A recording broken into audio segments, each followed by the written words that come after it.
Hello everyone. आज हम ये सिंपल सी बात समझेंगे कि हमें ऑब्जर्वेशन दे दी जाती है और बोला जाता है मीन निकालो, मॉड निकालो, मीडियन निकालो। मगर हम ये तीन चीज़ निकाल रहे हैं तो इसका करना क्या है। तो आपको ये मैं टॉपिक अंडरस्टैंड करवाने की कोशिश करती हूँ। कोई भी अगर हमें डेटा दिया जाता है, उसका अगर हमें बोला जाता है मीन निकालो, तो हम क्या निकाल रहे हैं? एक ऐसी वैल्यू निकाल रहे हैं जिसके आसपास वो सारे नंबर फॉल करेंगे। सपोज करो ये आप लोग आपके मैथ सब्जेक्ट के ही 7 स्टूडेंट्स के 15 में से मार्क्स आए हैं। तो अब उन मार्क्स का एक टीचर या प्रिंसिपल या एग्जामिनर उस मार्क्स का क्या करेगा? उससे किसी रिजल्ट पे पहुंचेगा ना। तो मीन, मॉड और मीडियन ये तीन अलग अलग रिजल्ट हैं। मीन हमें क्या बताता है कि मेरे एक स्टूडेंट के लगभग इस नंबर के आसपास के नंबर है। तो सपोज करो आप लोगों के नंबर 2, 3, 4, 5 है, तो उसका एवरेज भी 4 या 3 या 4 निकलेगा। तो वहाँ से एक आंसर निकला कि नहीं, इस क्लास के स्टूडेंट्स इंटेलिजेंट नहीं है। एक हम रिजल्ट पे पहुँच गए। नेक्स्ट मॉड नेक्स्ट में आपको क्लियर करती हूँ, थोड़ा सा मैं मीन पे रहती हूँ अभी। ये आपके मार्क्स हैं आउट ऑफ 15, 10, 11, 12, 15, 15, 14, 13। हम अच्छे स्टूडेंट्स हैं, हमारे ठीक मार्क्स हैं। तो एक्स बार क्या होता है? इन सबको ऐड करते हैं, divided by number of observation. मेरी ऑब्जर्वेशन कितनी है? 1, 2, 3, 4, 5, 6, 7 से। तो 90/7 12.8 हमारा मीन आ गया कि इस क्लास के स्टूडेंट्स इंटेलिजेंट हैं। मैंने यहाँ से इस मीन की हेल्प से एक ये कंक्लूजन निकाला कि इस क्लास के स्टूडेंट इंटेलिजेंट हैं। मीन का ये फ़ायदा हुआ डेली लाइफ में। अब आपके लिए एक ट्रिक भी मैंने इन्वेंट करने की कोशिश की। अगर मीन लिखा होता है तो आपको क्या करना है ये याद आ जाए। इस ए से आप लोग याद रखना ऐड, डिवाइडेड बाय इससे याद कर लेना एन। तो मीन का फॉर्मूला इस ट्रिक के आसपास घूमता है। सबको ऐड करा, divided by n. N is number of observation, कितने इंडिविजुअल पे हम स्टडी कर रहे हैं। तो मीन का पता लग गया आपको कि मीन हमें किस लिए पढ़ाया जाता है। नेक्स्ट आप आ गए मॉड पे।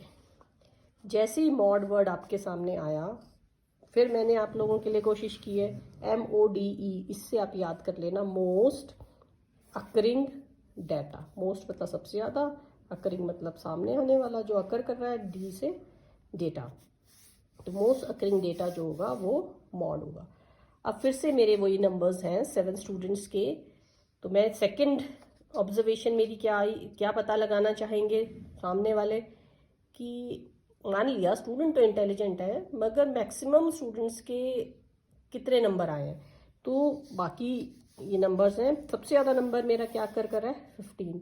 कि ज़्यादा से ज़्यादा स्टूडेंट, मैक्सिमम नंबर, जो भी नंबर बार बार रिपीट हो रहा है वो क्या है? 15।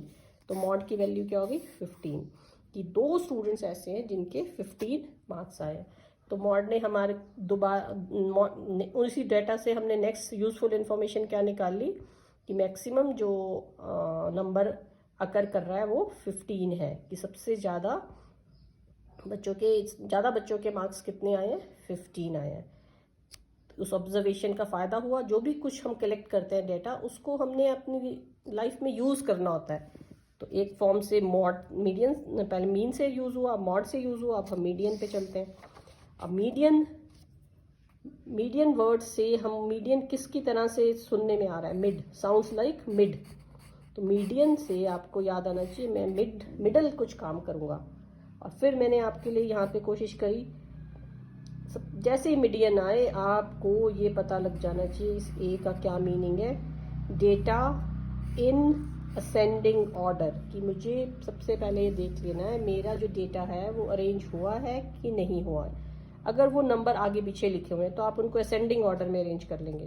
10, 11, 12, 15, 15, फिर 15 से बड़ा 16, 16 से बड़ा 18। अगर आपने ये काम नहीं किया तो आप मिडिल वैल्यू नहीं निकाल पाओगे। मिडिल वैल्यू मुझे क्या बताएगी कि इस नंबर के नीचे कुछ, आधे स्टूडेंट्स इस नंबर के नीचे हैं और आधे स्टूडेंट्स इस नंबर के ऊपर हैं। देखो कितना यूजफुल है ये तीनों कंसेप्ट। कि एक ही डेटा था, उससे मैंने 3 बातें अलग अलग 3 यूज़ कर लिए उसके। तो यहाँ पर देखो मेरे पास ये ऑब्जर्वेशन मैंने अब चेंज की है थोड़ी सी आपको समझाने के लिए। 11 12 12 15 15 16 क्या मैंने कैंसिल आउट किया तो मेरी मिडल वैल्यू क्या आ गई 15 कि 15। अब मेरे मान लो 20 तक टेस्ट के मार्क्स थे तो मिडल वैल्यूज 15।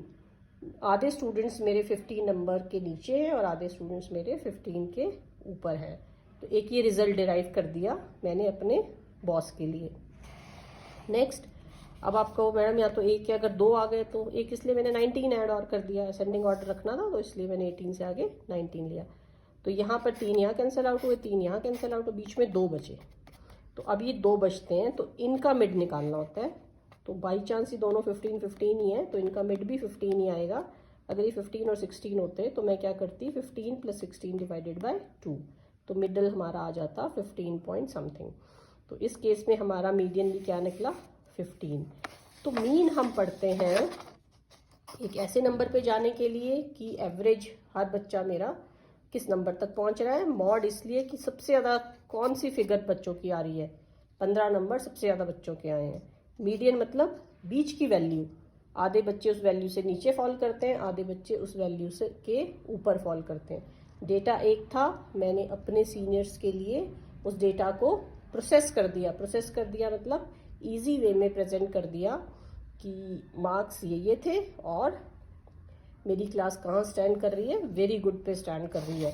एवरेज मार्क्स बच्चे के 12.8 आ रहे हैं। सबसे ज़्यादा नंबर बच्चों ने कौन सा लिया है 15 लिया है और मिडल लाइन क्या है 15 है। आधे स्टूडेंट 15 के नीचे, आधे स्टूडेंट 15 के ऊपर है। तो बहुत इजी फॉर्म में मैंने आपको ये कंसेप्ट समझाने की कोशिश करी है, ये हम पढ़ते क्यों हैं। अगर आपको समझ आया है तो it's very good, thank you.